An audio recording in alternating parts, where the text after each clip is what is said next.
Three, two, one. Let's start now. Okay. So yeah, my name is Tyvic Stallworth. I am a technical combat designer. I've worked at Naughty Dog, starting in QA, worked myself up to a multiplayer designer over there, working on game modes, interactions, melee systems, weapons, networking. And then after that, went over to work on Call of Duty Warzone at High Moon Studios, also making game modes, weapons, really cool tools. Made the biggest player deployed weapon in Call of Duty history.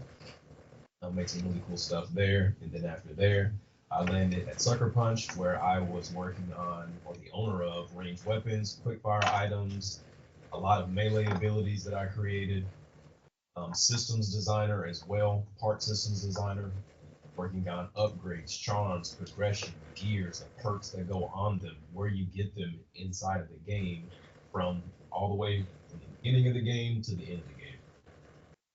So a lot of experience under my belt, and I don't think that there's a lot of veterans in the industry giving knowledge back to people who want it. So what I'm Exactly. doing this season in life is I'm making sure that the knowledge that I've learned over the years, my 6.5 years in game development, I'm giving back slowly to make sure that people understand, hey, how do you start up a mechanic in AAA? What do you think about? How do you talk to those other departments? You know, you do solo work, how much of it is you by yourself versus other people's other departments' contributions, and what is the communication of that? So all of that good info, going to give a lot of good insight today. Mainly for today, I'm going to talk about what a combat designer is, and then go into a one-page document where you can use this one-page document to outline mechanics, systems, environments, level design, anything that you would like. One page that I'm going to go over is going to be geared towards creating a special ability for combat.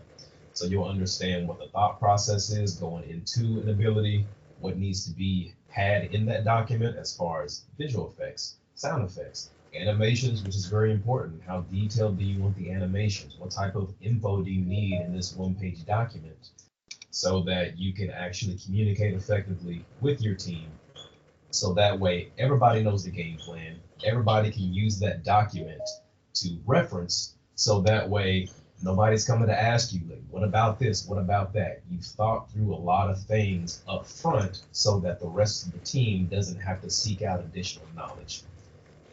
Of course, there are going to be more talks on the side that gets into the nitty-gritty details of what you're making, but this one-page document is supposed to be your one-stop shop for your references, what it actually does, how to acquire this mechanic or ability or system. And so that's what I'm going to go over today.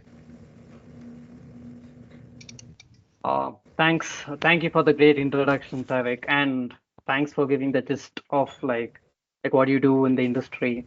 And as you mentioned, yes, right now, there's this niche fields, right? People know game designer as an overview, but there are like different niches within game design, and not many people know about it. And of course, knowledge has to be reached, so the people don't have that over expectation and later the disappointment. So, like before getting into the mentorship session, I have like five simple questions. Then after that, we'll get into it. Yeah. So my first question is, so there is in game design there are two things. One is technical design and a system design. So what are the difference? What is the major difference between the both of it? There is a major difference, but I'd say how does one help the other is what we need to focus on. So you have the system design, which would be the game design of it. So the game design of it, how do these mechanics relate to one another?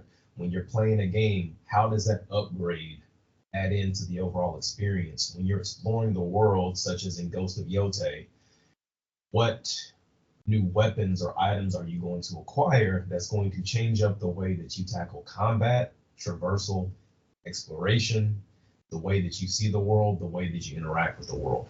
So one part of that is game design, just being knowledgeable about how games work, what generally works, what generally doesn't. What are some new avenues that you can go down that are unexplored that you can put your own twist to? The other side, being technical, is your ability to actually prototype your mechanics, your systems. whatever you're working on so that way you can get it started. One of the things that the industry values is, okay, you have a great idea. Now make it. Don't gotta make all of it, but you need to understand how to put it in the game, how to present it in the game at like 30%, 40%. Hey, it's in the game. No, it's a little rough, but hey, I have the technical ability to put my thoughts and my paper design in the actual game, in the actual engine. So now people can actually have a tangible experience of what you created and see the vision later down the line of what it can ultimately be. Now, the other technical aspect of that is how do the other departments intertwine with the mechanic, the system, whatever you're creating? So for combat design, how does visual effects play a role in the combat? Well, for visual effects, you have to make sure those visual effects are actually within the style of the project. So if it's realistic, you got to make sure that you're not creating anything too cartoonish. The sound effects, are we going for like more like gritty, visceral sounds? Or are we going for more bubbly sounds that you would find in like a mobile game or something to spark that dopamine hit like you're at a casino? When it comes to animation, what animation style are you looking for? And what do you want to go towards? So is it going to be more like, Looney Tunes where there's a lot of squash and stretch? Or is it going to be something a little bit more realistic with something like God of War Ragnarok? And how do all of those aspects and presentations play into what you're creating? So a lot of the technical aspect is knowing at least a bare minimum of each department in the game development studio on the creative side, understand how they operate, understand which programs they use, talk to them, understand how their mind works, so that way you all can come together and actually make something that you want to, with the same goal in mind, which is what the one-pager document does help with. It helps everybody get on the same page, no pun intended, but that's what it does. Oh, thanks for the answer, Tyvik.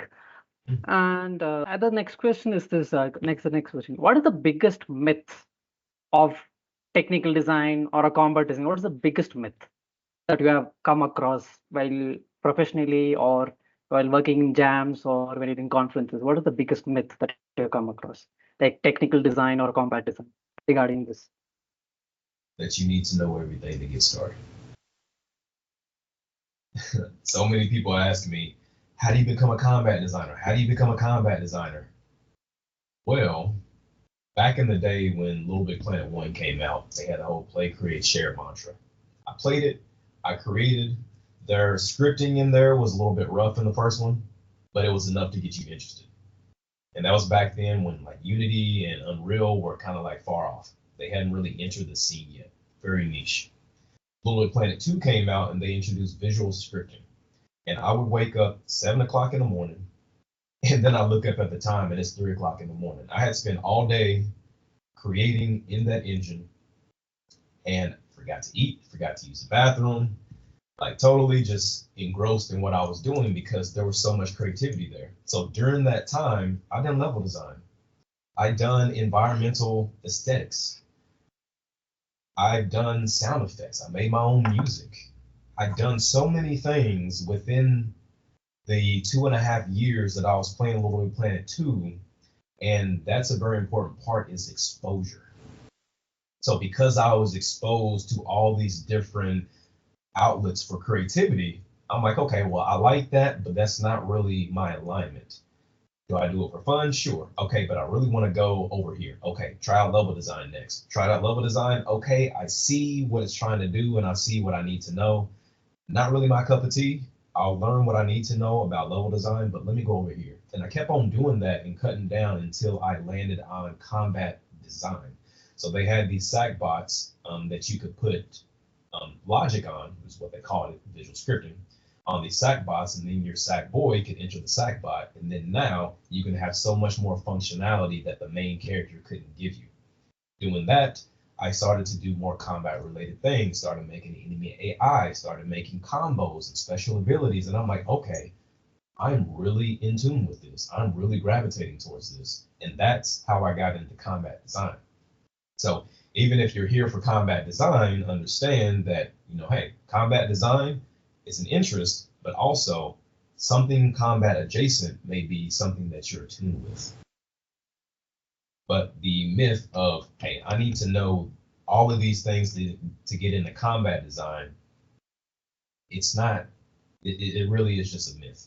You start small, even just like opening up Unreal or Unity, putting an animation in, playing the animation when you press a button and have it interact with, let's say, a cylinder that has a hitbox on it. Like, that's combat design at its simplest form.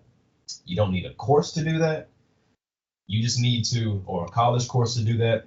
Look up a video on YouTube, do that. Okay, cool. Your character is able to swing, play an animation, swing, hit something. You're a combat designer. Now expand upon being a combat designer by making more and more complex things as you go along.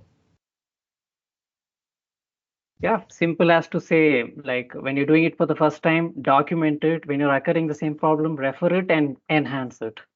Mm-hmm. Pretty much it.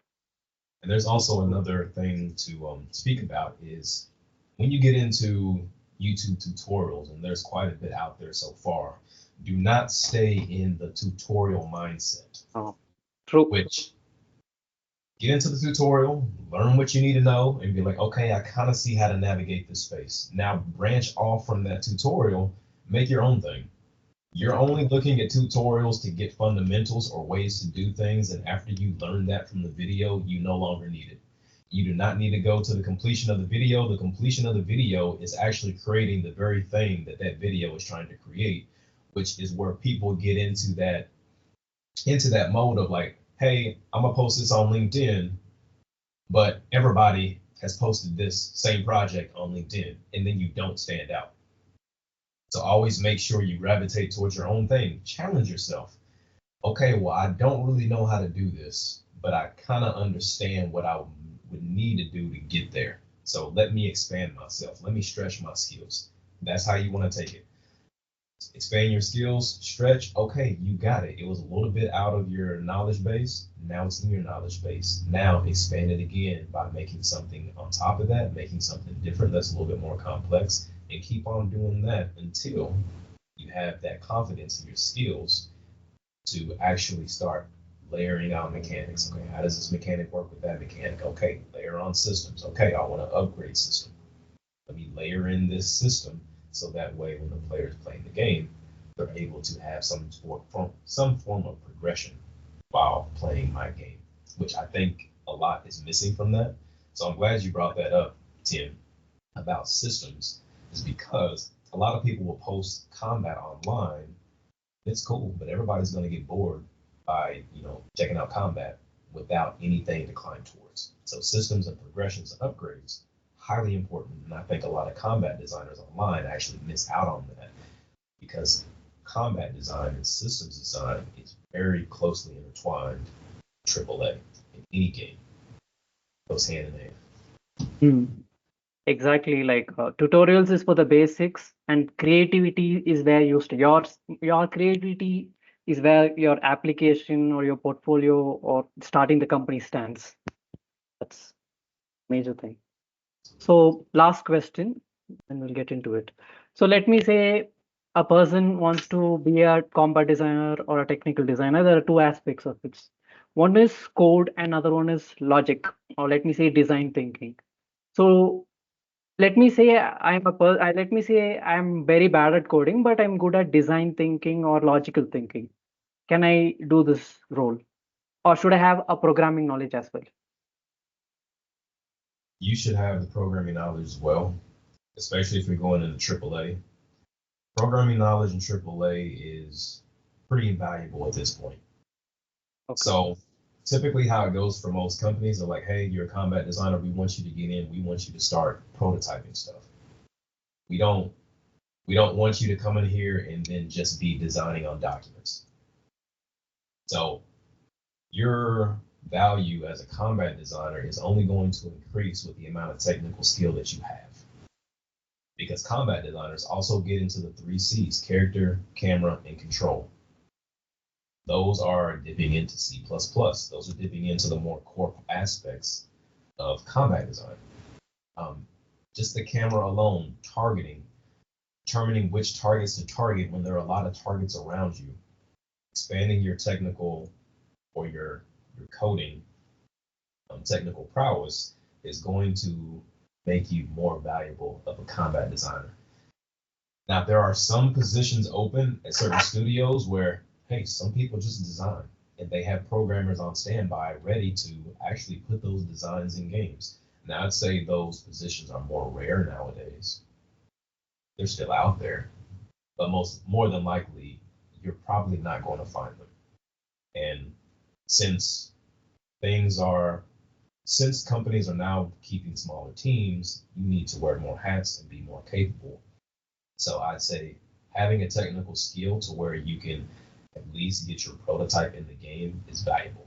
Does that mean you have to be some master coder? Absolutely not. But knowing how to get it in the game and figuring out how to work in the game engine for the company that hires you so that you can actually prototype and make something and get it in, that's valuable. But you don't need to be some master coder who knows like C++ in and out. Okay, that's it actually. So yeah. So before starting the session, I'll have to make a small note. I currently I'm recording. The session is being recorded, but I have a time limit like for 30 minutes. So when the recording stops, I will let you know so that I can start the recording again. And after the mentorship session, there's a 30-minute Q&A, and the audience can ask their questions. So, Tyvic, the floor is yours. Please, you can do it. All right. So quick shout out to Jonathan. Appreciate you for hopping in here, man. I see you. You've been a long time supporter of mine. Great to see you. Chat. Okay, and then share my screen. And then if you're talking, Jonathan, I cannot hear you.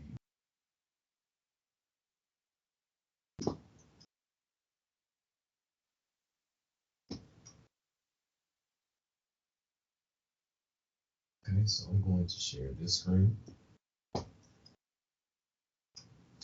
So pull this over here. So essentially what I'm going to go over right now is the one-page document. This is going to set you up for success with mechanics, systems, whatever you want to put in your game, even as a solo developer. Understanding what you're creating before you actually create it is going to be very valuable to your time, but also give you focus on what you're actually creating. So what it's going to look like at the end, it's going to look something like this, and we're going to design an ability called Reaper's Whirlwind.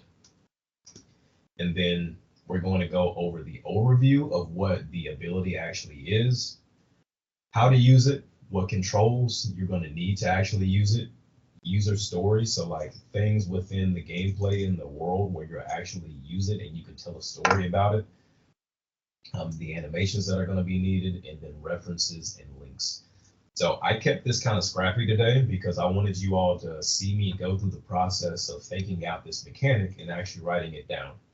Now, because we're a little bit limited on time, I might come back to the sheet to get some things down just to save time.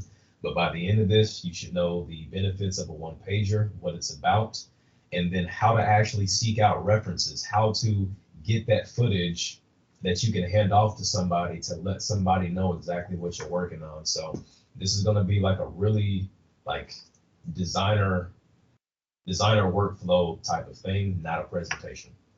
So this is what I would actually do at work to make a mechanic.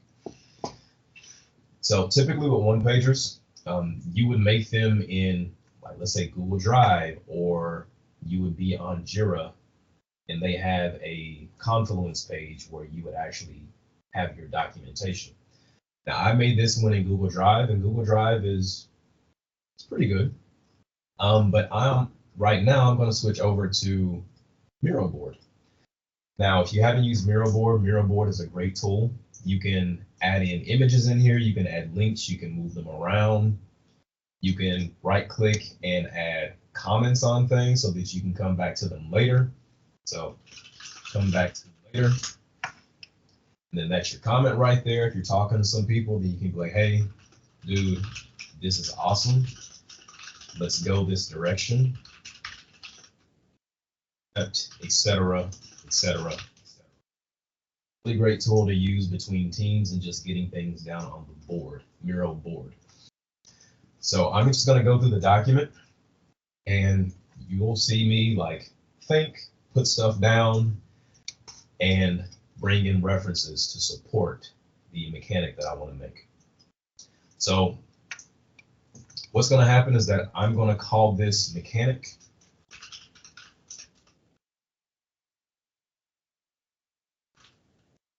Cyclone. There's a little bit of sun on my keyboard, so I can't really see half of my keyboard right now, so bear with me. So Reaper Cyclone. And then we're going to do overview. Is this ability? Reaper's Cyclone is a special ability that is unlocked systems after chapter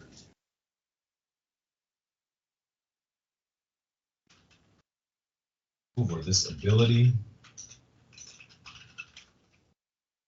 here of effect that sweeps. Describe that. Sweeps enemies towards you while you slash.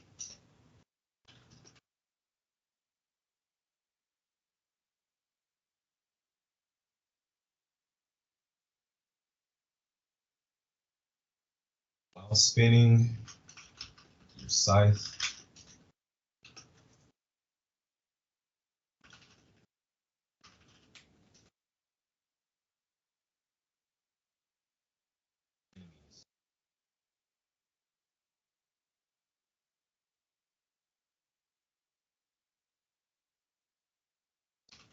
Upgrading this ability later on will allow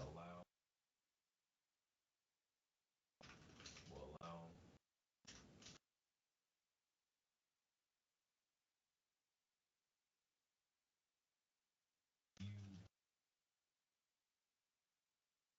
elemental damage.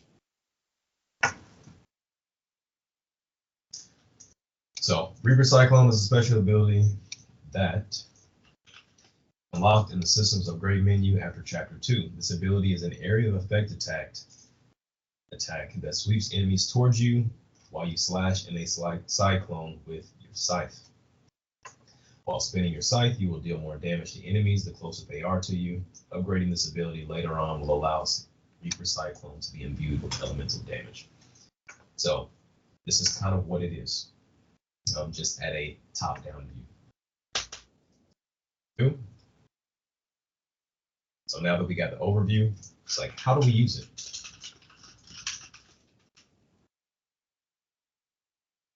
And let's say you're on the development team, you can easily say, well, unlock the ability. Well, how do you unlock the ability? Then we'll number it. Well, you can go to the debug menu, character abilities, and scroll.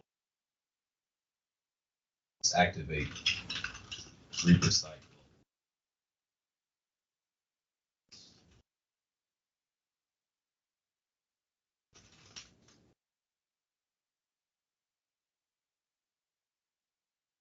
What would be first chapter, go to location XYZ, take quest, say grave,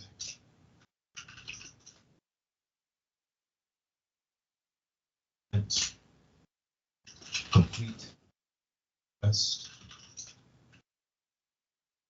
fire, Reapers.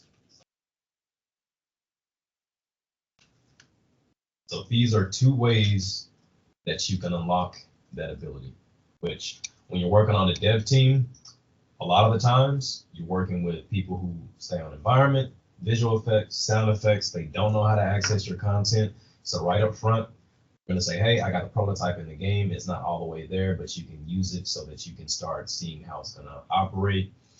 You can either go to this location, teleport to this location in the game, do the quest, so you can get acclimated to the mood of the quest, and then acquire Reaper Cyclone, or you can go to the debug menu, go to character abilities, Reaper Cyclone, and then you can unlock it from there.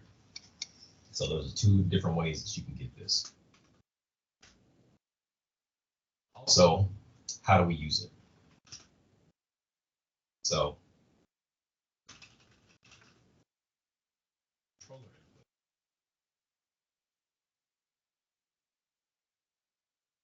I can change this to a numbered list. Anyways, so the controller input, it can be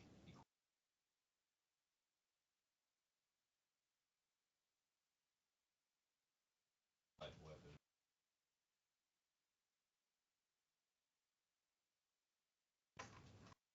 And then when it comes to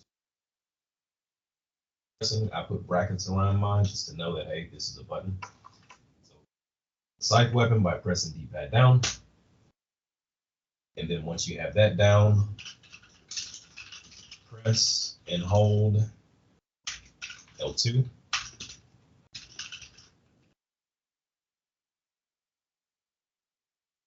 Weapons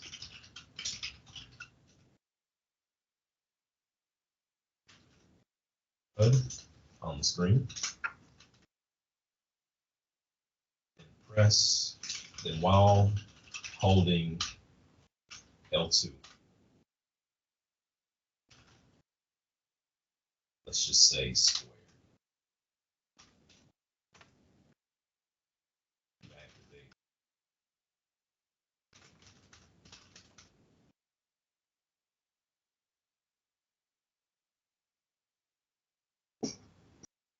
So now you have the unlock location, how to access it through dev menu and in the game. And you have the controller input for how to actually use the weapon once you have it unlocked, or how to use the ability once you have it unlocked. So simple and clean, that's going to save a lot of heartache in development. Most of the time, this is the main question that people are going to be asking. So I'm going to keep it short and simple, but sometimes it's a little bit more complicated than this. Like me creating the Tanigashima, there's a reload state. You have to reload the weapon. Okay, what happens if you stop reloading halfway through? Okay, do you go back to the beginning of the reload or do you save your position? What happens when you pull it up and you actually shoot the gun? So there's a lot more complex things out there right now. This is just something simple just to kind of show you the one-page document, but we'll continue. So I'm not going to write this down in the other document, but for traversal, a lot of moves can be used for combat and traversal. So with the Reaper Cyclone, you can equip the scythe by pressing D-pad down, jump in the air using X. While airborne, press and hold L2 and press square to perform Reaper's Whirlwind. Using Reaper's Whirlwind while airborne allows the player to hover for a short duration to reach further away platforms. It can also be some type of benefit for navigation. That right there. And then back here.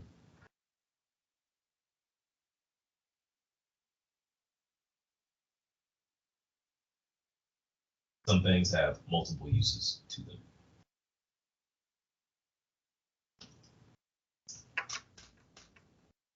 Okay, so the next section would be user stories. So I'm not going to get too much into this, but user stories are really important.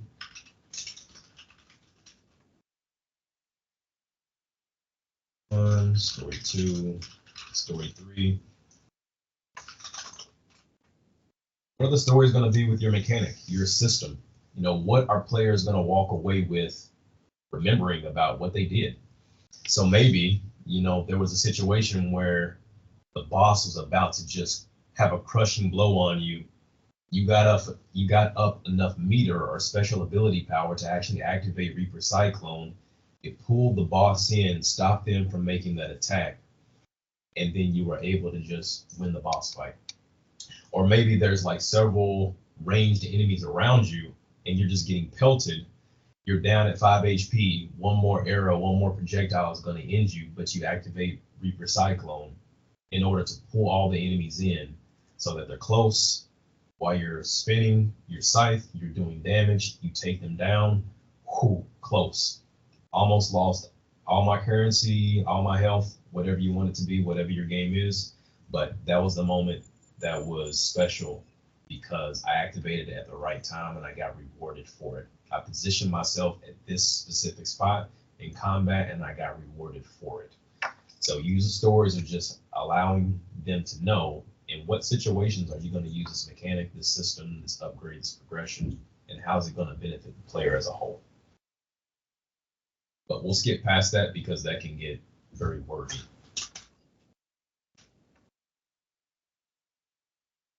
And then this next part, and I'll show that a little bit later on. Now the next part is animations. You know, how is this attack going to look? And when it comes to attacks, attacks have 3 different phases just to keep it basic. Have the wind up phase, have the active phase, and then they have the recovery phase. Wind up is when you see someone about to do a special ability and then they wind it up. Sometimes it's back here, sometimes it's like a flashy anime move. And then the active is when the hitbox is actually on and something else can get damaged. So it's the follow through. And then once you're done with the follow through, you go into a state called recovery. Recovery is when, let's say I have, the scythe, swinging the scythe. The scythe has some weight on it. So after I get done with the active frame of actually attacking, well, if I'm doing the cyclone and I'm spinning around, well, I stop that cyclone, that weapon has some weight, so it's gonna be a recovery of animation for me to stop my character to catch their footing and the character to come back to idle. So the recovery is the animation that plays before the character goes back to idle. And typically during the recovery, players are able to cancel out of the move to make things more responsive. So let's say for the wind up,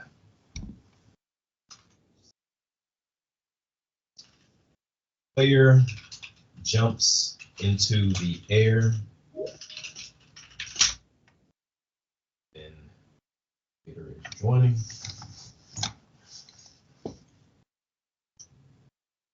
Hey Bader, nice to have you in here.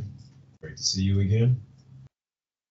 So the player jumps into the air, the scythe levitates out of the player's hand while the player's body does a tumble and scythe comes back to the player's hand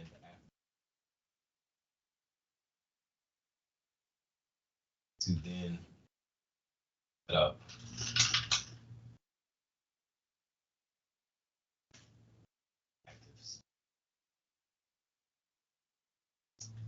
So it's like, okay, well, what does that look like? So this is where you would go find out some references for your animation team or whoever you're working with, maybe even for yourself. You're like, okay, well, what do I do? So let's go here. Let's look at this.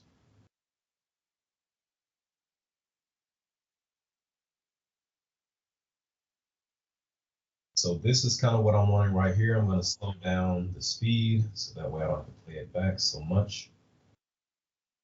But what I'm looking for here is inspiration from Kingdom Hearts. In Kingdom Hearts, in Sora's master form, he jumps up into the air. He has that wind up. Okay, he tumbles over, and then there's this slash. So The wind up would be the jumping, the scythe levitating out of the hand. Once the scythe gets back to the hand, then this would be the active. So this is when the hitbox is active. It can actually interact with enemies, environment, whatever. And then that's kind of what I want. So it's like, okay, well, now I have the reference. I go back here. Player jumps into the air, levitates.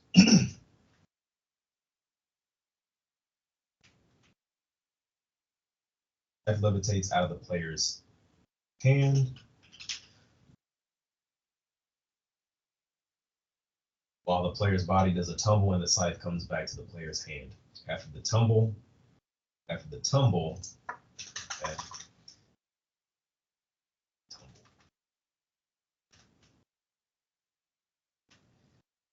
and then the active state, player will spin down like a cyclone, meaning airborne for the entire action. Wind up, this is a 1.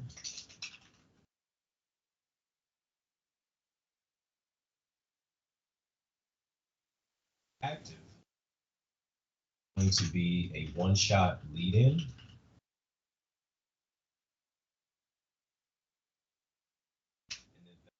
Turn for it, but a 1-shot lead in. Player, put that up there. Player will spin around like a cyclone.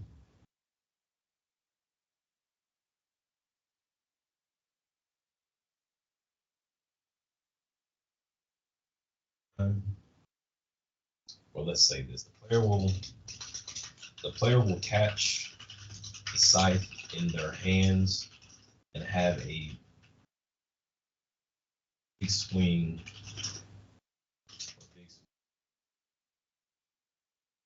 while spinning.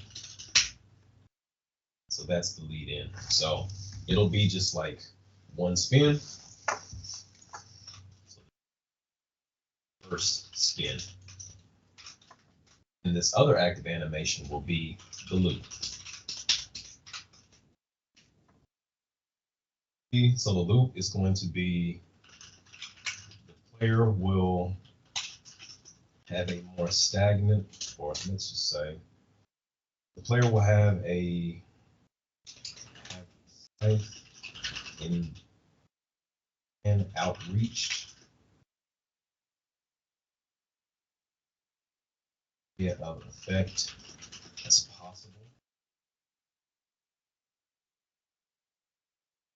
The weapon will increase in size by 50%. So a lot of the times during animation, to add emphasis to certain abilities, the animation, which you can do this in animation or code, but the weapon will actually increase in size for emphasis, for more range, or so you can see the weapon more visually during a certain mechanic, move, special ability. So the weapon will increase in size by 50% during this duration.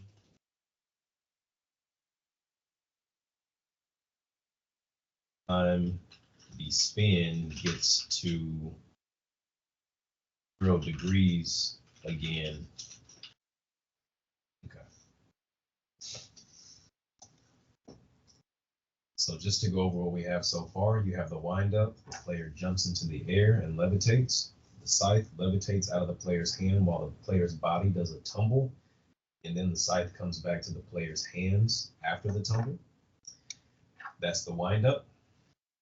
Active, we have a 1-shot lead in. So you can use this to like really emphasize the first swing. Player will catch the scythe in their hand, have a big swing while spinning, and then that's going to be the setup the end of that animation is going to lead into the loop animation. So the reason that you want to have the one-shot lead in is so you can further emphasize the animation, set up the movement, but also let's say you have an upgrade that increases the duration of the cyclone. Well, since this is on a loop, you can increase the duration however long you want to. So it can be 20 seconds, 30 seconds, 40 seconds, whatever. You can add mechanics on it, or if you kill enemies with the cyclone, it extends the duration by a certain amount. So having this be a loop animation will allow you to have more agency over what your game mechanic can be.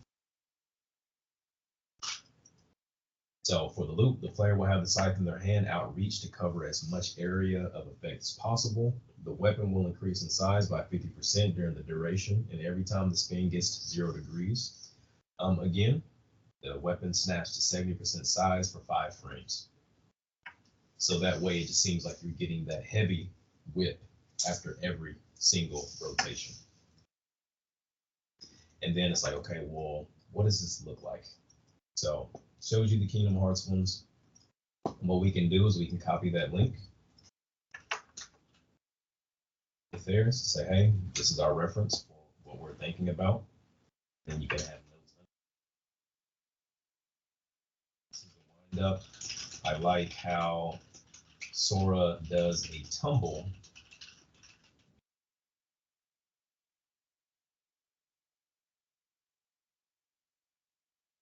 This is dealing with Kingdom Hearts. He starts.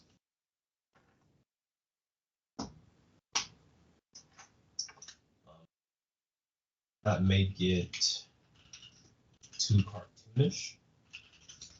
So just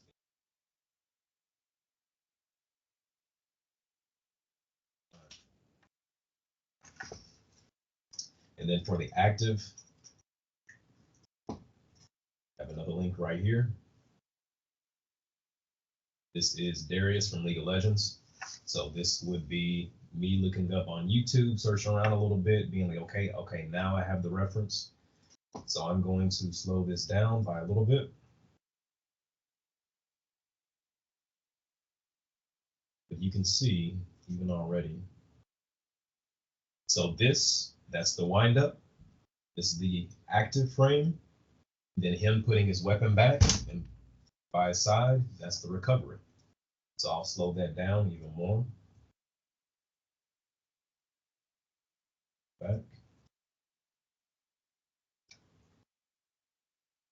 This is the wind up.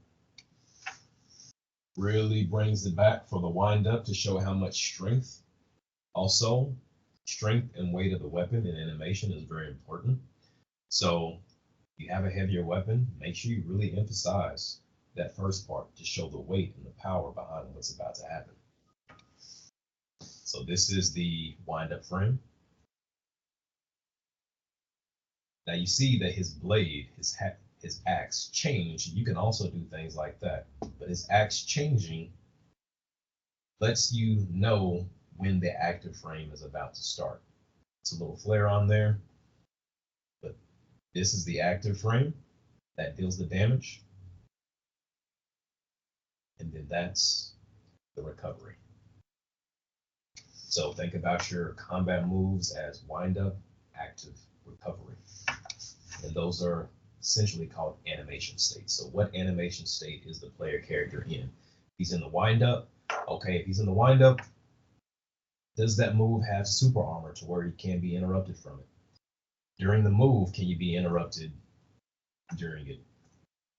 And then in the recovery, okay, during the recovery, do you take increased damage? Are you able to dodge out of it? Are you able to prep your input so that way if you press dodge during recovery, you're able to dodge immediately after that animation ends? There's a lot of things that you do with that wind up, active, and recovery state that dictates the flow of combat and really dictates a lot of game feel for the combat as well. So this would be a link that I would add.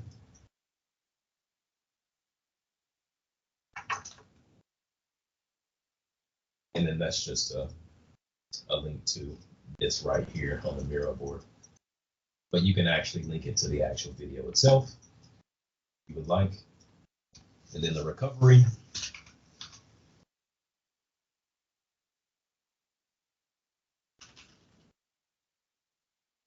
Scythe shrinks back to normal size as the player does a back.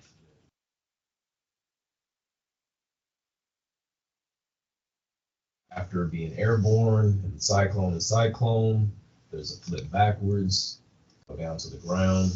That's the recovery. And during that recovery, that's when the player could, hey, do you want to dodge out of this? It just depends on the game that you're making.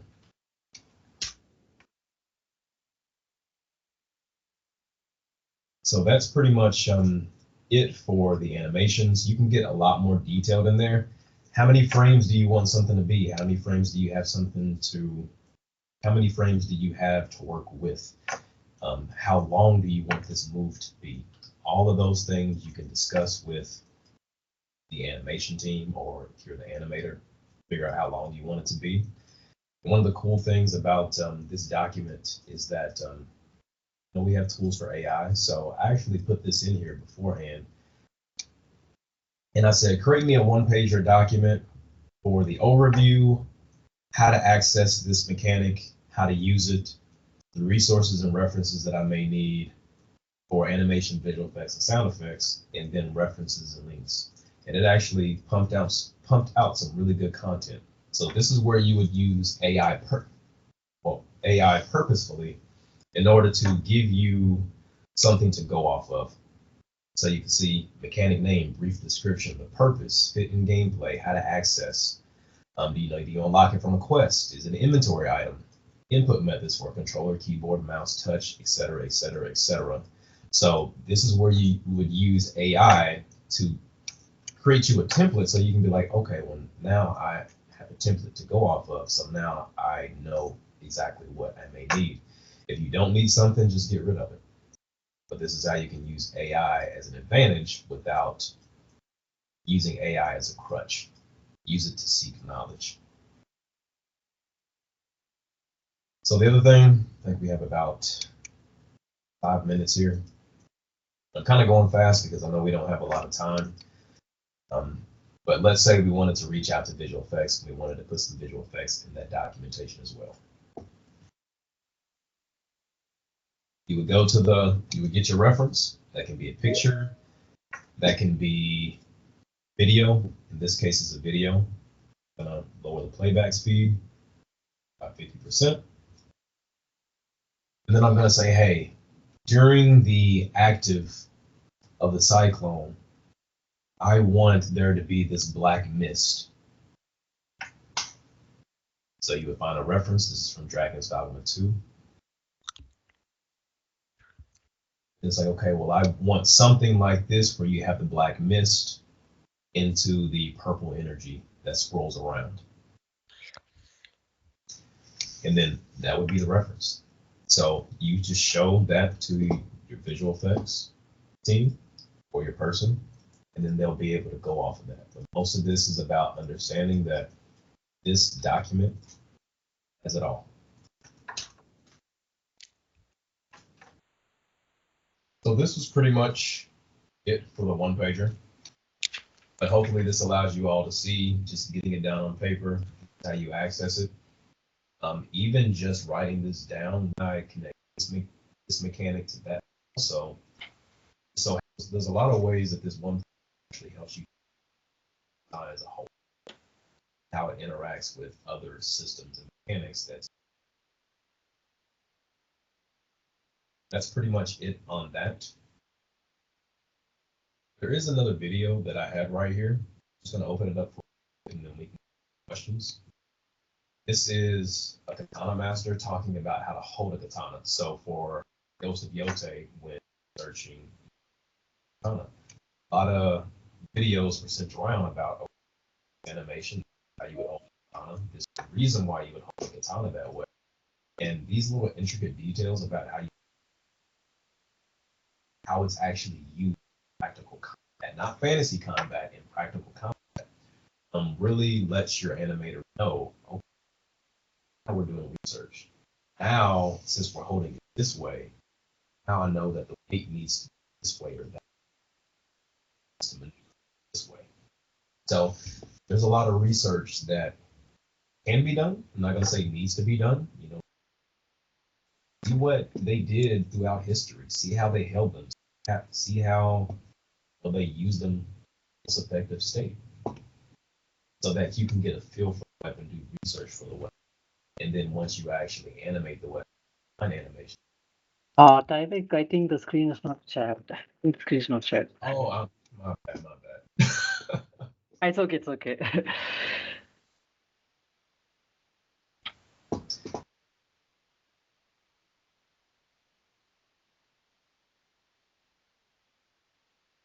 So yeah, this is a katana master talking about how to handle the weapon, how to actually use it.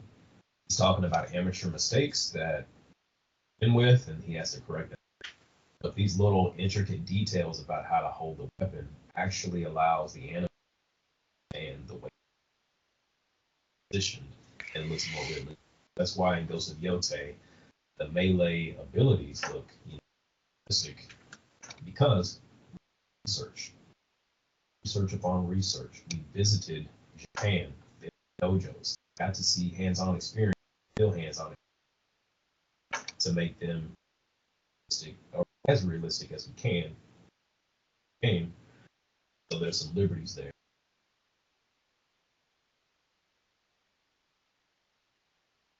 So yeah, my bad about screen sharing. We switched over. So yeah, that's pretty much what I have for you today. Bit of a quick session. I'll have to make a video later down the line. Steps. Right now, that's a one pager. You got a ton with figuring out what you're actually creating. Because a lot of the times we're like, hey, I want to make this cool mechanic. And halfway through you're like, mechanic? Oh, that's right. This is what I was making. So the one pager helps you get on track. It puts a goal on a page that you thought about. You climb towards that goal. Once you achieve that goal, do I need to pivot? Do I need to just trash it? Or do I need to continue this direction? And when you're working on your own game, you have to put boundaries on yourself so that you just don't feature creep and create and create and create the same thing into a loop. I've been guilty of that before.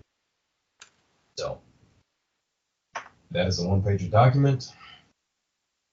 Oops. Yeah, actually, to be honest, this is the combat designer or technical design is something new to me, but I've learned a lot. And I believe the audience over here also learned something new. And I can understand like you're from the outside and before getting to know things you'll have these imaginations, but after getting to know, okay, whatever I thought it is, now I get the knowledge and stuff, you go understand.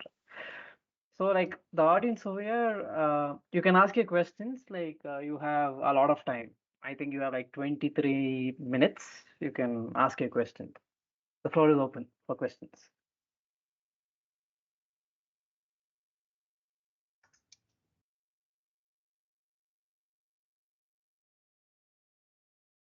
Then right now you can ask me anything. It can be on how to learn more skills. It can be other things outside of combat design or how things Yeah, relate. it can be anything. It can be game industry as a whole. It's not like restricted to game technical design or programming. You can ask anything related to the games industry.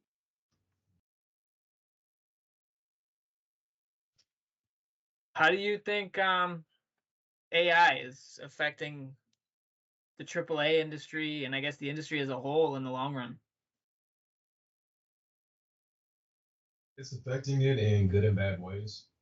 As we know, AI can easily be a crutch if you let it. So you become the tool that AI uses. You don't remain using AI as a tool. And I think that's a very slippery slope that you can get yourself on. And when I got into AI when it first came out, I was using it and I was like, okay, well, help me design this game. And then the tool came out where you could actually talk to the AI directly in real time as if you're talking to another designer. And I think that was great to kind of bounce ideas off of, but you can get into this loop where you use AI everything. It's like, okay, I don't know if my design's good. Use AI. Okay, well, what about this? I need to expand on it. Use AI, and I don't think it's great. So, companies right now, they're using a lot of AI for early concept pieces, trying to figure out the space, the environment, the mood, the theme, and then having concept artists actually create the actual thing. That's kind of a slippery slope too, just depending on how you take it, because as we've seen with Marathon that came out, there was some AI generated art that was in there that borrowed from somebody else's art, and that leads to very pissed off people. Mm-hmm. Mm-hmm. But it can help. I think in AAA space, there is a security risk for it. So NDA, putting your game project in a large learning model like that can compromise the NDA, and that information can come up in ways you can't know at all, and you can't control it, you can't stop it. So I do know that like AAA companies have been using AI for early concept stuff, just to help out with what's the mood, what is it going to be like, what about this concept, what about this mechanic. My take on it: just don't let AI control you. Don't be so reliant on AI that you forget that you're creative. It's a very slippery slope. Me personally, I use it for productivity related things, not necessarily. I'm a designer. I want to make sure that what I'm designing is, actually in the game as me as a designer, not AI. Like there's a certain gratification that you get with releasing something, knowing that AI really didn't. Makes sense. I mean, it's a lot of how I feel as well, and it's good to hear that from somebody who's been in positions that I wish I've been in, right? So hearing that from the other side of the wall basically is I think a relief, just because it's hard to tell what is the stream of layoffs is like. It's always been bad, right? But it's a new level, like over the last handful of years. And for a while it was like, okay, it was overcorrection from increased hiring during the boom during COVID, and then now it's like, okay, well, how do we tell what's the difference between that repair and the AI bubble? Yeah, and there's a lot of cases where people's jobs are being lost because of AI. AI can just do it. Yep. They can automate it. So Yep. that is going on. Can't hide from it. It's happening. Concept artists and those more illustration-based artists were doing their jobs first. You can crank out concept art in AI in 2 seconds. Mm-hmm. You don't have to pay anybody. You just have to pay the subscription. So that is a really big deal. And then plus with all the layoffs going on, like you were saying, companies are looking for more ways to get more bang for their buck for the small amount of people that they do have, and see how they can, get some of that power back that they had that they can no longer pay for. Yeah, like it like it feels a little bit like the industry's going from, okay, I mean, it was already a small niche industry, right? With let's use roundabout numbers and say there was we had 5 million people competing for 5,000 big jobs, right? And now you have like 15 million competing for 500, and it's like, I mean, that's like how it feels sometimes, right? Absolutely. And I think a large part of that is what happened during. You got this influx of people in the house, people just gaming all day. That's when Fortnite blew up, and the Epic Games store and everything was just flooded, and all the money. And then everybody wanted to acquire that lightning in a bottle that Fortnite had. Yeah. So a lot of projects came out with VR, Battle Royale, this, and that. Different cosmetics like Warzone switched up, Call of Duty switched up. Okay, now we're going to market stuff that's probably not in the universe. Let's get Snoop Dogg in here. Let's get this person in here. And so it was all about that money grab moment. But once everybody started to go back outside, the money started stopped coming in. Getting the Nicki Minaj as well. I was very surprised to see that in the game, and I was like, okay. But yeah, I still don't think the industry has recovered from that because the lightning in a bottle during that time during COVID, you just can't acquire it. People are out doing different things now. So that's why the layoffs are happening. That's why then as well, industry veterans are switching jobs, going into like Meta and all the more like software related. So it's a weird time right now. So that's why I'm getting on here to spread a little bit of knowledge I can from what I've learned, just to help out a little bit, help people make their own stuff, get to the AAA companies, and figure out how to work in their off time to acquire new skills. Okay.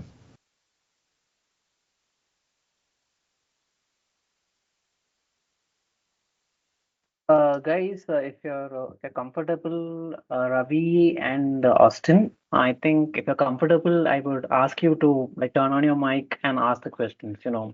I want it to be, I want, I just want it to be very interactive. One-on-one conversations will give you more information and you'll get the clarity. So I will request Ravi and Austin to turn on your mics and ask the question. Hey, hi, Tyvic. Uh, Thanks for having me here. I have a question. I've seen some skilled players after enough playthroughs play combat in a very different way. Like they absolutely dominate and perform no-hit runs. They stagger lock bosses frequently, and it feels like exploiting mechanics at some point. And the game allows them to do that.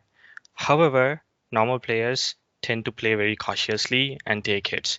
So both the players have same type of arsenal with them. They can perform same types of hits, but the play style is completely different.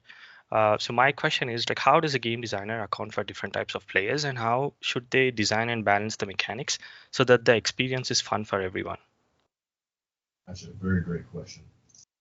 So I'll start off by answering that by saying you really don't know how players are going to play your game until they play.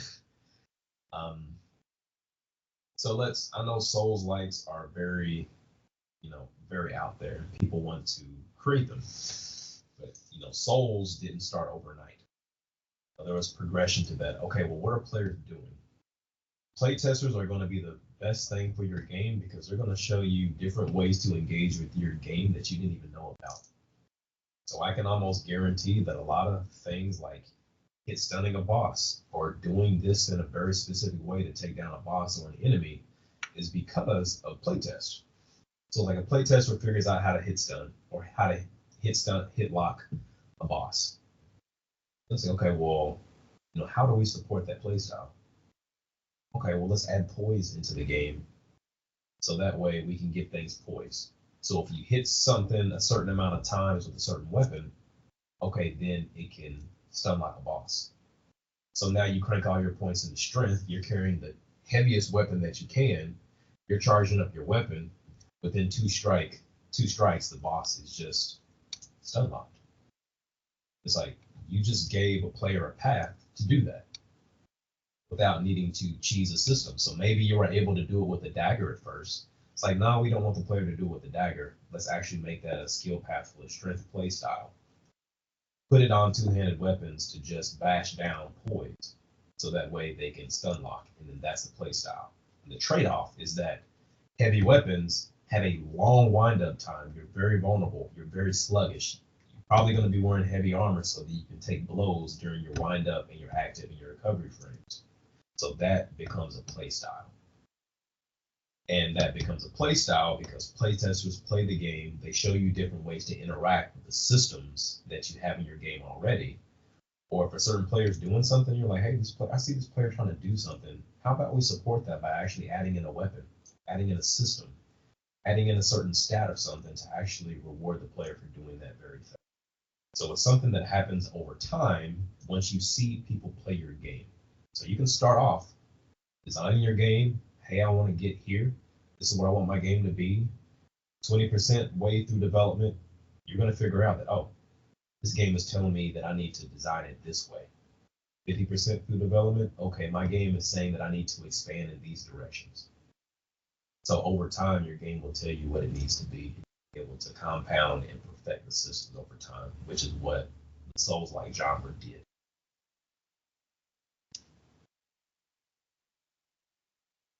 Got it. Thank you. Okay, Tyvek, I think Austin has a mic issue. I will ask the question in behalf of him. I'll ask the question. So he's saying that I am on my second, like the question is like, I'm on my second year of learning game design on my own, and other designers or developers said I should work on making small games or prototype, but be careful on just making only prototypes. I would like to know your thoughts on making small games for new game designers like myself. It's a great question. First and foremost, don't get stuck in the trap of working on one thing for too long. So, in all development, especially in AAA development, you create the prototype up until like 40, 60%, and then you leave it alone. You got the point across with your prototype, leave it alone. Go to the next thing. Okay, create the next thing, create it to where it needs to be, leave it alone, and keep on doing that. And then once you get to a certain point, then it's like, okay, now I'm seeing what my game is trying to be and where I want to take it. Now let me go back and crank that first mechanic that I created in there up to 80%. Okay, now once that's done, I really don't have to touch it unless I wanted to interact with something else. And just keep on doing that again and again and again. But you have to keep on moving forward.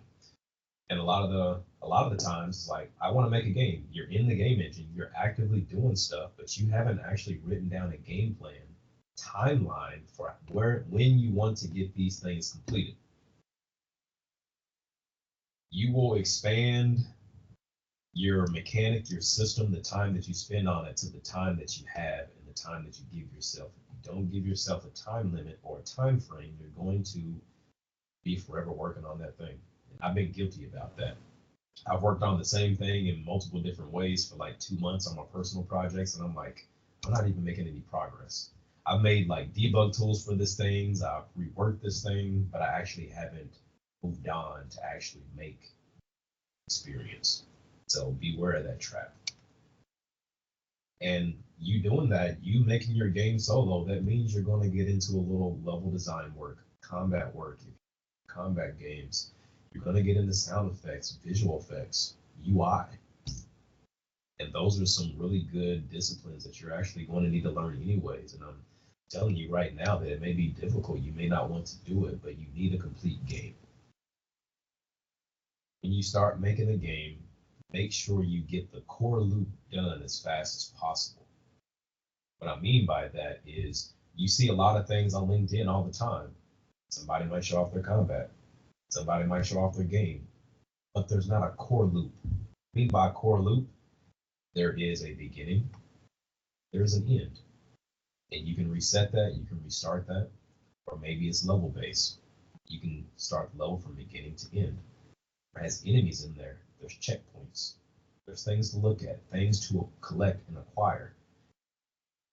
Getting currency in game, a lot of people forget that. But collecting currency. Okay, you collect currency. Now, what do you buy? Put something in there for the player to purchase. Remember that you're creating an experience, not a prototype. Being a solo developer, you're going to have to wear a lot of hats. You're going to have to go through a lot of disciplines that maybe you don't enjoy, but it needs to get in there. So at least get in something rough, so that way the player can actually interact with the game in a way that the game should, not just a prototype.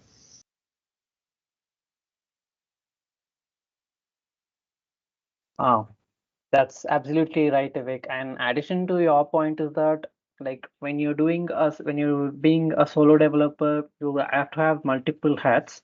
It's gonna be intriguing, fun. At the same time, you're gonna have burnouts, but at least you'll have a clarity on what your strength is. Okay, you'll get to know, okay, level design is my strength, programming is my strength, or basic game design is my strength. You'll get to know your strength. From there, you can decide, okay, this is I'm good at. You'll get a whole game. At the same time, you'll know, okay, this is my specialization. You can just go for it. Addition to Tyvic's point. And off of that, you kind of get into this between space of like, hey, I want to specialize in this because that's what I want a job in. They want to create a full game. Well, if you're like, I want to just create combat, I have combat centered game where you're just dropping right in, killing people, you're killing enemies and everything, you're collecting currency. Okay, give the player something to buy. Do they upgrade their weapon for how much damage it deals? They get like a cool new ability or something, just do that. And so that way you don't have to create like an entire upgrade system or just something that's there. Or maybe you just don't want that at all. Maybe you just run into power-ups and you just get the upgrades from there. So there's several ways that you can think about designing your game to get you what you want. So you don't need to wear all of those hats. But I think UI is important. So displaying information on the screen to the player so that they know what to do in your game is very important. Don't skip out on that. But as you know, like, hey, a lot of top-down games don't require much environment. So you don't have to really worry about that. You can just put some colors on the ground and have the focus be combat if you want to. So keep the focus on what you want to specialize in, but you understand that you don't have to make the entire game up to par with what you're trying to specialize in. It doesn't need to be that. Okay. Guys, you have any other questions? We are like last 5 minutes. Do you have any last questions? Yeah, Barrett. Tim? What advice do you have for approaching, say, technical or design tests when interviewing with, I guess, any companies, really, right? So for technical, that would be the coding aspect of it. Yeah. Those are kind of a wild card because you never truly know what a company is looking for when it comes to technical stuff. Mhm. I've taken technical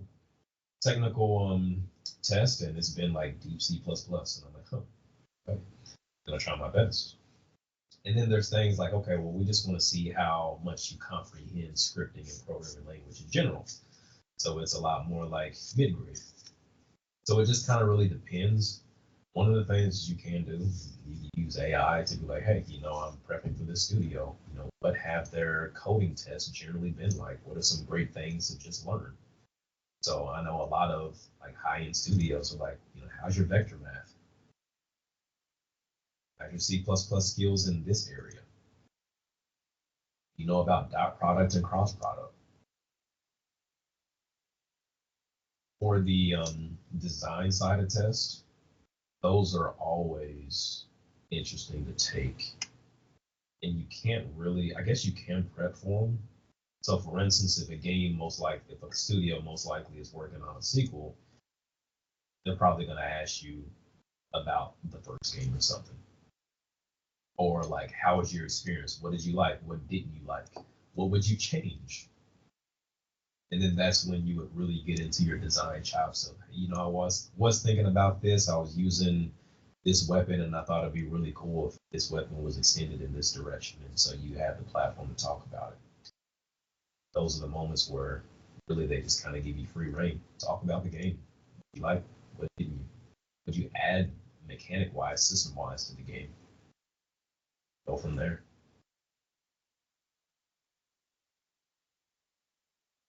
Robbie? Hey, I have two questions. Can we get a copy of the document that you shared somewhere? And the second one is, this is related to combat design. What do you think of the attacks of certain enemies or bosses that have a variable wind-up time? The wind-up time gets adjusted to what the player is doing dynamically.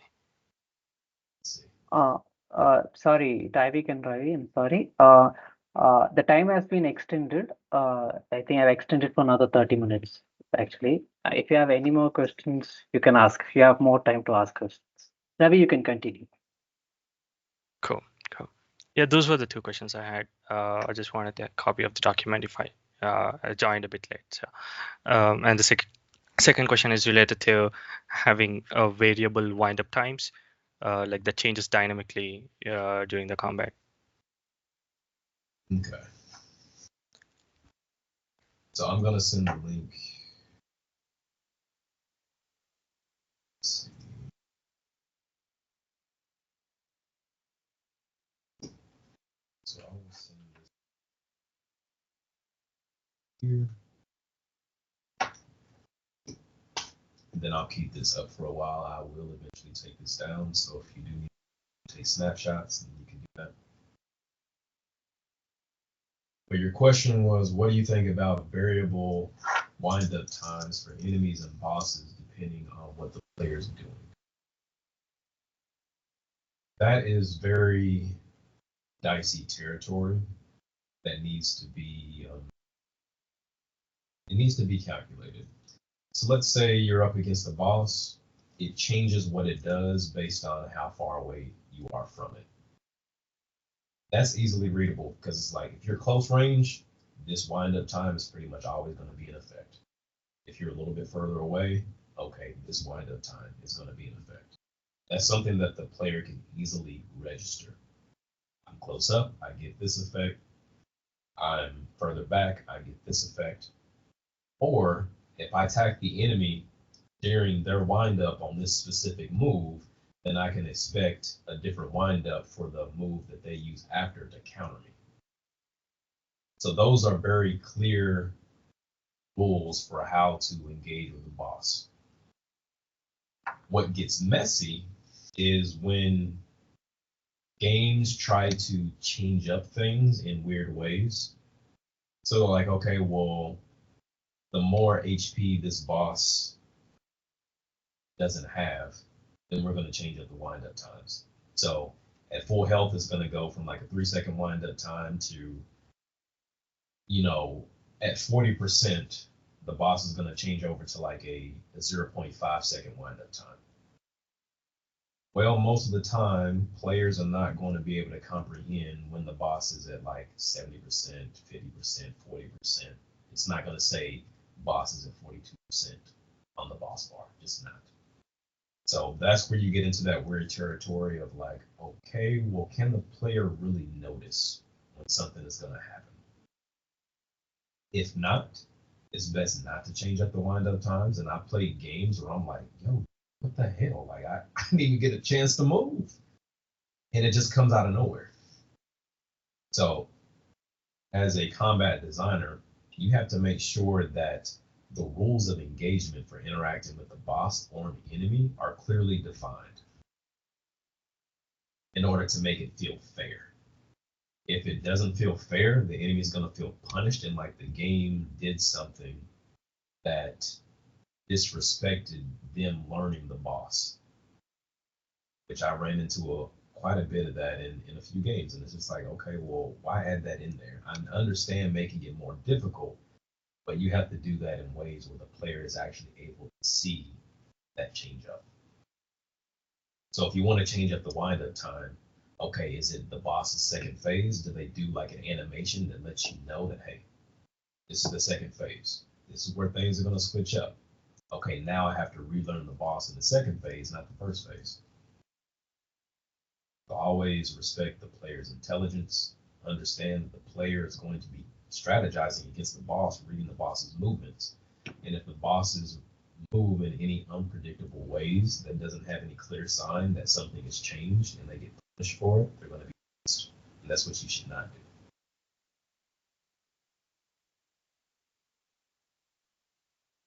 That's such an amazing answer, Tyvic. Thanks a lot.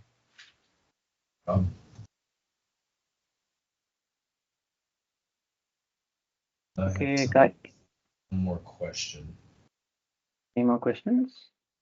Tim, Austin, Ravi, any more questions? So yeah, actually, I do have one question. Actually, Tyvic, I do have one question. Actually, as per Tim's question, when he mentioned about the layoffs part, AI, and things like that. But you see, like over the years, the quality of games, which used to be good, like from 2013 to like 2020 period, because the quality of games were amazing. But now they say like yeah, they are gonna cut costs, they're gonna lay off employees, and at the same time, I think it's kind of affecting the quality of games. And people are like, say, people still put in Instagram posts or in reels like, what happened to games right now? Why don't we get the quality that we used to get in the previous decade? 2026, I could see a change a bit because after seeing Resident Evil Requiem, I'm a bit confident. Okay, the games are little bit coming on track. But like past 5 years, you see right, the games which were good in the past decade, it's not good at the current decade. So, your opinion on that? There is a lot of ways to tackle that question. So I'm gonna tackle it from multiple angles. Back when I started to get into games, which was like 1999, I used to go to the store with my dad and you just see like so many games on the shelf. All these developers popping up, these unknown teams just releasing games. The CD disc is in there. You take it home, you play it. So much creativity. Everybody's just trying to like figure it out. What can we do? How can we push the technology? We get around the 2010s, things have been okay. Well, World of Warcraft came out, Halo has started up, Elder Scrolls has came out. You got Crash Bandicoot, Jack and Daxter, all of these classics. Okay, cool. Now we're starting to get a formula. Now we're starting to kind of branch into our own specializations as a company. 2016, 2017 hits.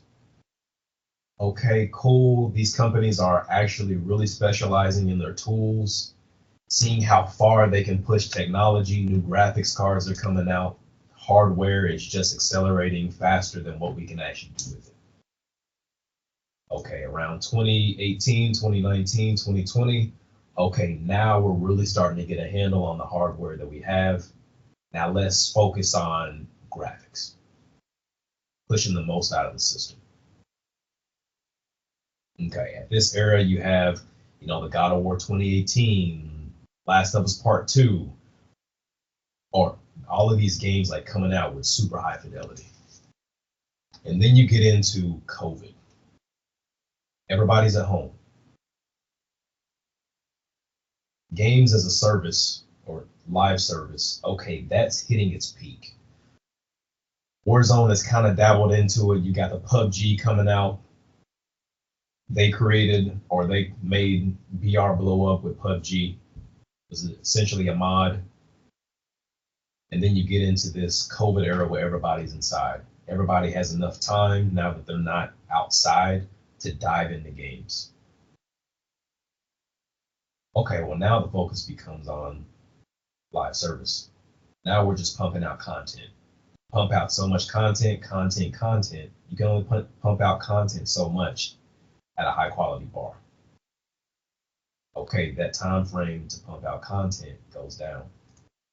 So now it's 80% high quality content and 60% high quality content. Okay, people are getting hired, talent's coming in.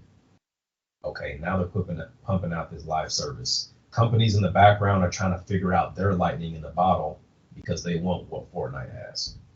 So they're jumping out of their specializations. Or if you have like a big conglomerate, so let's say like a company that manages a lot of other companies, okay, now you're trying to catch that lightning in a bottle. So now you're putting resources towards new studio developments. So, when COVID happened, the investors were, being like, hey, we want to invest in something. We want to find that lightning in the bottle too. We want to jump onto somebody's idea, invest into it. So that way, we can catch that lightning in a bottle. Current state, you see that everybody tried to acquire that lightning in the bottle that Fortnite had, and then now we're starting to see all these layoffs happen. Okay, these companies went out of their specialization.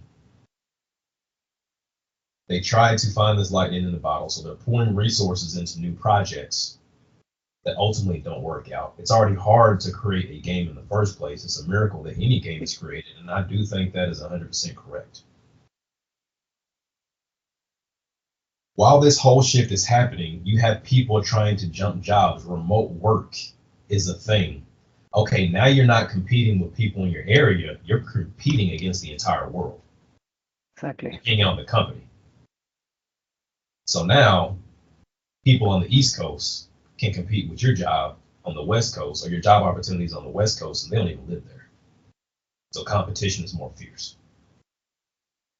A lot of resources online are coming out. Okay, people can self-learn their skills. They don't need to go to college. They just need to do this specific thing. So you have this influx of competition, resources. Excuse me. In this time period, there's a lot of layoffs. Companies are switching their strategy because they tried to spread their resources out to find the next best thing. And now that a lot of those cases didn't work out, now they're trying to recoup what they lost, have their specializations again, and then capitalize on that.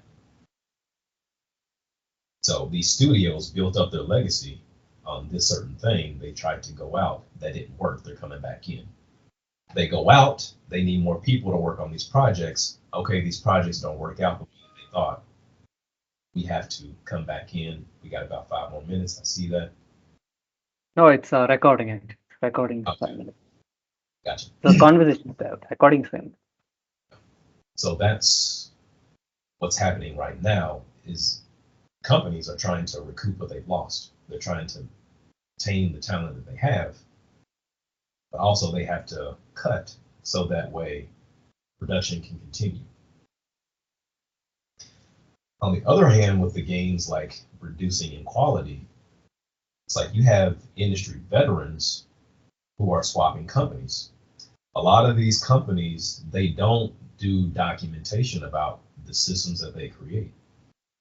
And so if somebody's been working at a company for, let's say, 8 years, 10 years, 12 years, they know a lot of the system. They know how the very deep technical parts of the system work. Okay, well, if that person goes elsewhere, you just lost 12 years of knowledge. You can't gain that back. You can't teach that. That's just something that somebody knew, and now they're at a different company.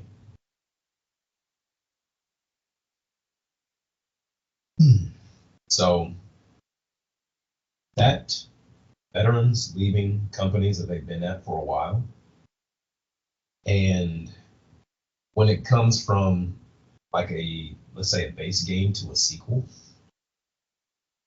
you're essentially tearing the game apart and then putting it back together. And when you're doing that, some things are forgotten. So it's like some neat feature that somebody created in the base game. When you're working on the sequel, that thing may not even be in there anymore just because it forgot to get put back in, or there wasn't enough time or resource to actually put it back in, just to make room for something else.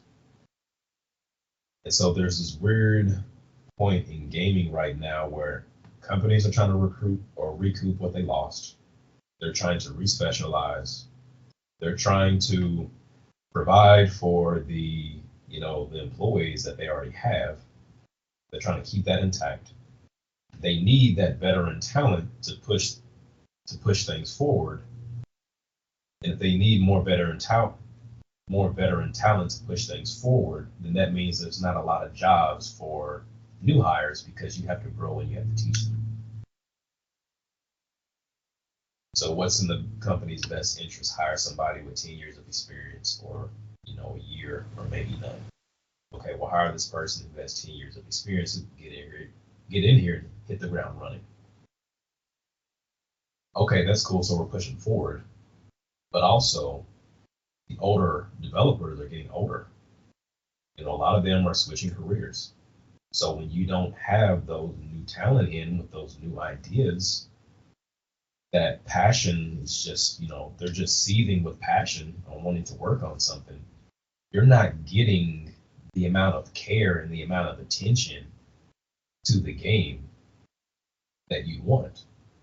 When you're in a company, the veterans that have been there for a while, they teach you the formula for how games are made.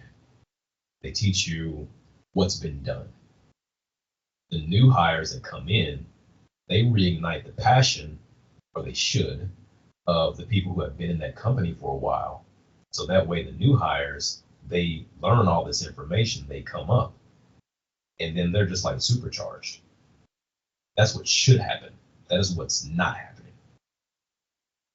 So once you get into these companies as a new hire, well, maybe there's a chance that you excel and you're able to learn all the information of the people who came before you. But a lot of the times it's like, hey, we need you to hit the ground running. So it depends on company to company on how they grow up their talent. If we're not growing up talent over time and we're not teaching the younger generation the tricks of the trade, then that quality, that detail is going to go downhill. That care is going to go downhill. It's going to be forgotten. It's not that we're not achieving that quality now because we don't want to do it. It's like we can't do it in a lot of cases because we've lost all that knowledge. And so that's what's going on right now. Yeah, we are absolutely right about it because nowadays now you see like Microsoft is being acquiring Activision, King, Blizzard. When you compare to games involves a concept called fun. Software is some random software you created within a time frame, but you cannot create games within a time frame. It takes time. You have to iterate back. You make mistakes. You make mistakes. You have to sometimes you create a prototype, you have to scrap it and you have to go back to scratch. You cannot make it as an instant product. Uh, but right now, what I see is like it's my assumption, just my opinion. My assumption is that the problem is that the games have been looked as a like it's just a basic software, and they're not understanding it takes time. And everything is like they wanted everything like an instant profit. Like we need to complete on time, we need money, and if you don't do it, things is gonna be worse. Like one side of the story, they say like if you don't complete fast, we are losing a lot of money. Another side of the argument is that like please go slow. Like because there is this, I don't want to mention the company. There was a particular game which released very fast, and it really got a backlash from the audience. I think you might guess the game actually got a backlash. Then after that, they updated the patch, and the game is really good right now. But the first impression is always the best impression. It's the general quote, right?